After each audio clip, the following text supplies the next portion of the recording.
tinanong niya ako, are you okay with the third party? Ganyan. Tapos nakatunog na ako noon. Sabi ko, why would a person ask kapag okay ako maging third party, di ba? So hindi porket na-tolerate mo siya is hindi na siya red flag. Di naman kagwapuhan, sumusunod sa'yo, stalker, pero pag wapo may gusto sa'yo. Meron ba dyang rule book? Based ba sa GMRC yung basis natin on how to identify red flags? Nakakaloka doon. As in, biyahe na ako papunta doon sa dating. Bembangan nyo. Isa pang red flag is yung wala kang trust condoms. Uy!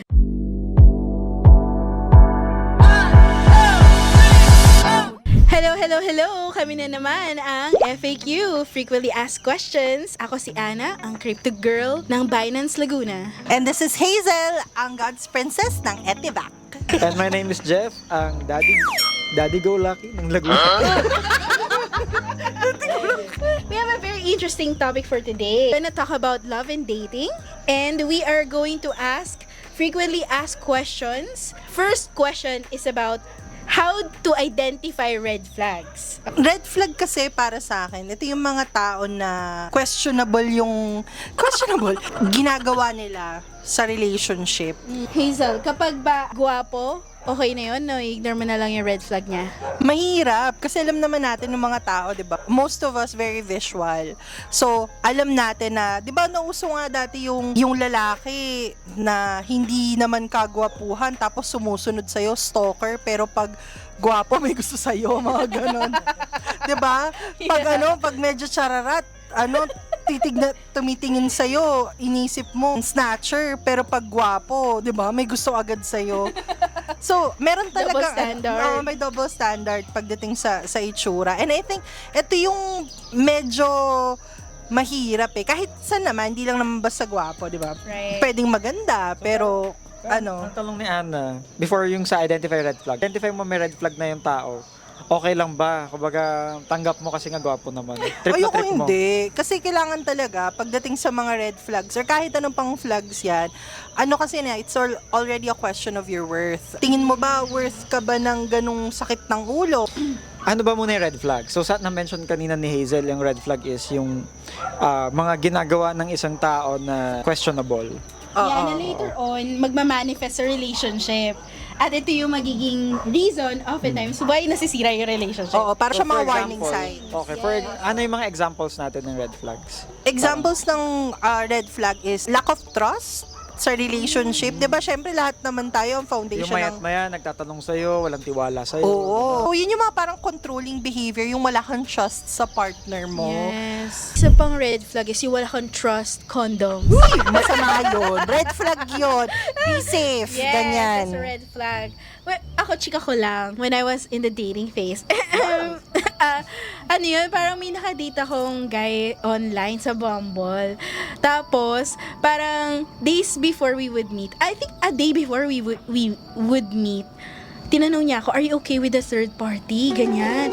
Tapos nakatunog na ako noon. Sabi ko, why would a person ask kapag okay ako maging third party, di ba? Tapos, nakakaloka doon. As in, biyahe na ako papunta doon sa dating. Bembangan nyo. I know, tapos parang too late na, umatras, ganyan. Doon ko nalaman na may asawa tsaka anak pala siya. Nakakaloka. Bago So, ka na. Yes, oo nga. So, yun, yung mga red flag. Kasi yung mga tao na parang kaya early signs na, ay, hindi na siya masaya with his wife.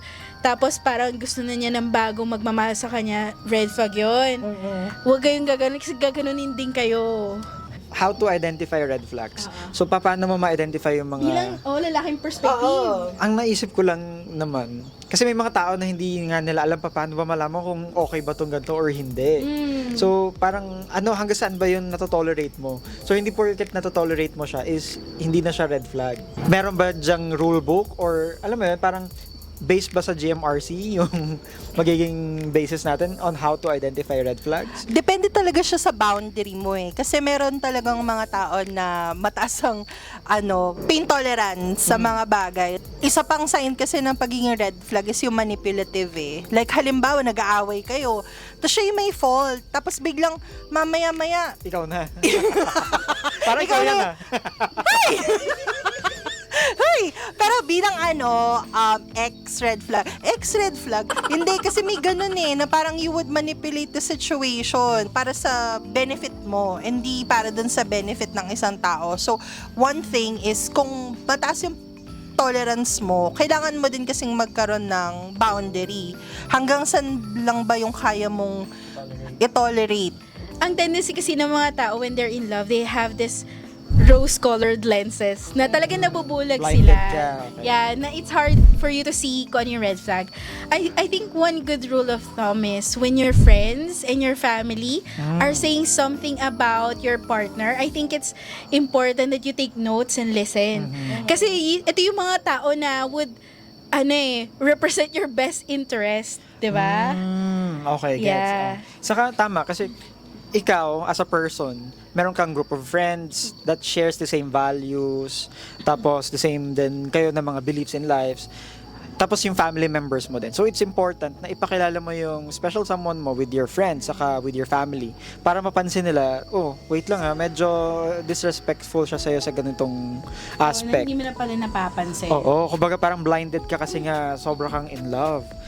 So, yun yung isa sa mga bagay na that will help you identify ano yung red flags. Yeah, I love that.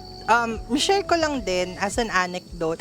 Shout out sa mga friends ko na meron ako, nasa niya yung best interest ko. Ganyan. Kasi meron akong friend, tas kinausap niya ako one time kasi habang nag-video call kami. And then sabi niya, parang alam mo ba, Ma'am Shi, napansin ko kasi ganito yung boyfriend mo sa'yo ngayon. Ganyan na parang, parang mean siya sa'yo. Kasi kami, background lang, yung boyfriend ko kasi, pareho kaming gamer. Naglalaro ganyan. So, Naglalaro. Anong laro to? laro ng, hindi. Hindi na, so, computer games, ganyan. So, syempre, pag ganun ka, uso yung trash talk And we Yeah. started really as friends, as in talagang platonic friends. So, first time niya kasi siguro makita yung boyfriend ko in a setting na mas matagal, tapos nakita niya kung paano kami bardagulan.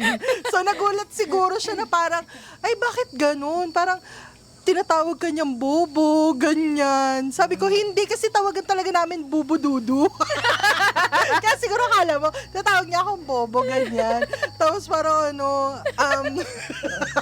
pero, di ba, ikaw as a friend, madalas, meron tayong mga things na parang ayaw natin makialam, ganyan, yaman na siya. Kasi may ganun tayong mindset lalo na pag adult relationships, ganyan. Pero if you have people in your life who's willing to step up, tsaka yung willing na kausapin ka with hard conversations like that, diba? Napakaswerte mo. So, shout out to you, Ma'am Shi, kung nasan ka man ngayon. Thank you, Yeah. pero hindi po ako inaabuso. Ako po inaabuso. Ganyan. Okay, so boyfriend Hazel, blink twice.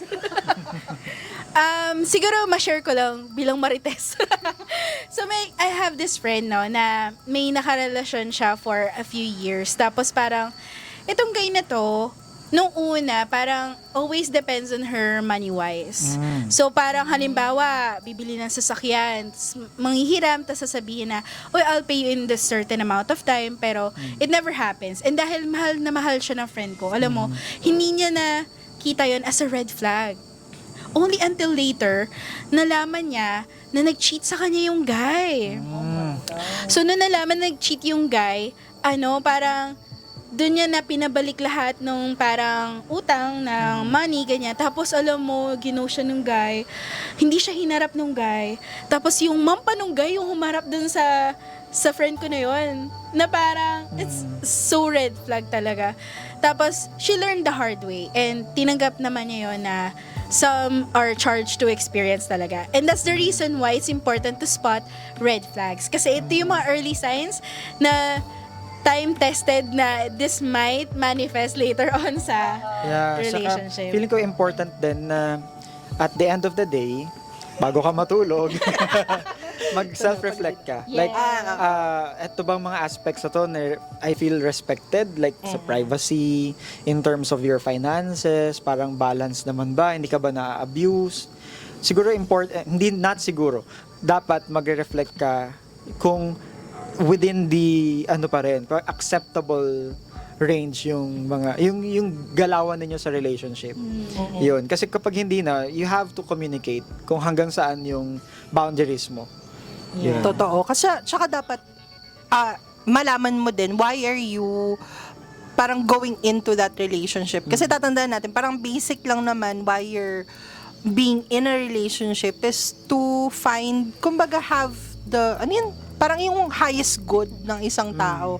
Kasi if, halimbawa, yun nga, balanse ba? Hindi naman kailangan laging 50-50 kasi may times din naman talaga na hindi ka 100% sa sarili mo. Pero kung laging parang lugi ka naman, para mag-isip ka naman, girl, hindi naman pwedeng laging Lagi parang kadehado. oo, tsaka wag po tayong maging Judy Ann. Alam mo yung Judy Ann? Huwag tayong pa-victim palagi.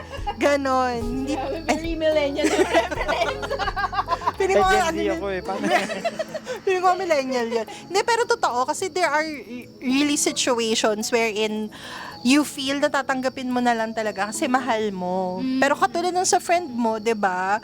Nagpakotse ka na. Natatandaan ko yung isang tawag dito, supervisor sa work. Tapos meron kasi kaming show before sa office. Tapos sabi niya, bumili siya ng gulong para sa parang boyfriend niya that time. Pero kahit siya, wala naman siya sasakyan. Mahal ng gulong. Diba? Yun nga. So, Yeah, that's true. pwede naman tayo magbigay. Pero dapat titignan pa rin natin yung nagbibigay lang ba ako just to earn someone's love? Or nagbibigay ba ako dahil mahal ko to? Dahil nararamdaman kong mahal ako nung tao na to. Oo, ayan. Okay, so I hope marami kayo natutunan on how to spot red flags. Okay, so next question naman tayo. So another frequently asked question ng ating mga friends ay, how to move on?